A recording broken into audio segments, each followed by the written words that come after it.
I woke up this morning and looked out at the jungle, only to find that every single tree had turned into giant, colorful stacks of library books, and the river was flowing with bright purple ink instead of water.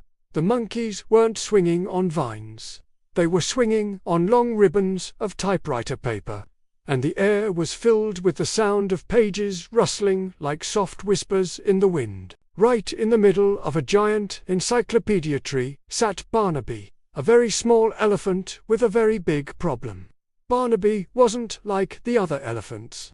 Instead of heavy grey ears, Barnaby had ears made of delicate, shimmering parchment paper, covered in beautiful hand-drawn sketches of butterflies. "I want to help the herd move the heavy boulders from the path," Barnaby trumpeted softly, his paper ears fluttering in the breeze.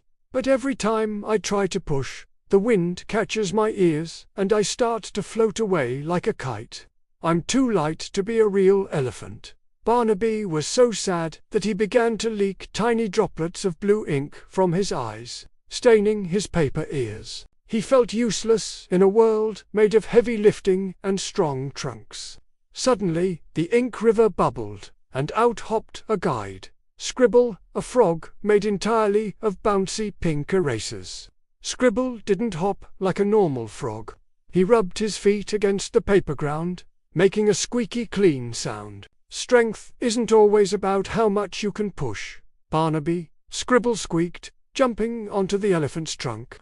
"Sometimes it's about how much you can carry in your heart. The great ink waterfall has dried up, and without it, the story jungle will turn blank and white forever.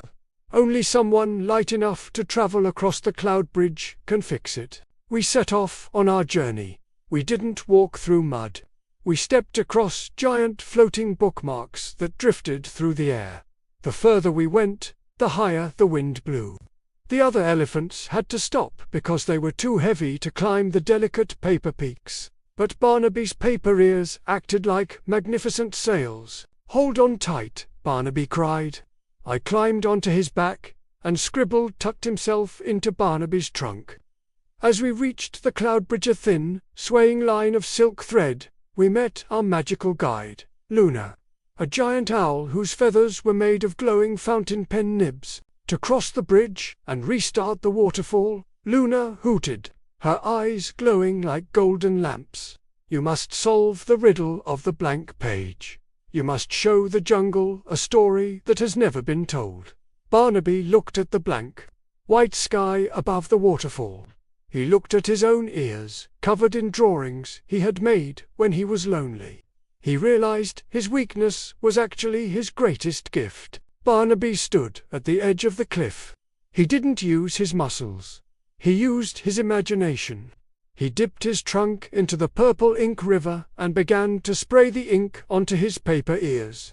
Then he flapped them with all his might. Because he was so light, he soared into the air, dancing through the sky. As he flapped his ears, the drawings of butterflies on his parchment ears came to life and flew off, filling the blank sky with 1,000 colors. He painted a story of friendship and flying elephants across the horizon.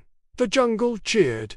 The sky, moved by the beautiful story, began to rain colorful ink. The great ink waterfall started to roar again, filling the book trees with new stories and turning the leaves back into vibrant colors. Barnaby landed softly, no longer feeling too light. The big elephants hugged him with their trunks, realizing that while they could move rocks, only Barnaby could move the sky. Barnaby wasn't just an elephant. He was a storyteller. As the sun began to set, the book trees turned back into green wood, and the ink river turned back into clear, cool water.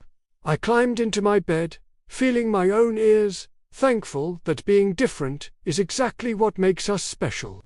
If you want to join us on the next magical adventure, click the subscribe button and ring the bell. Sweet dreams.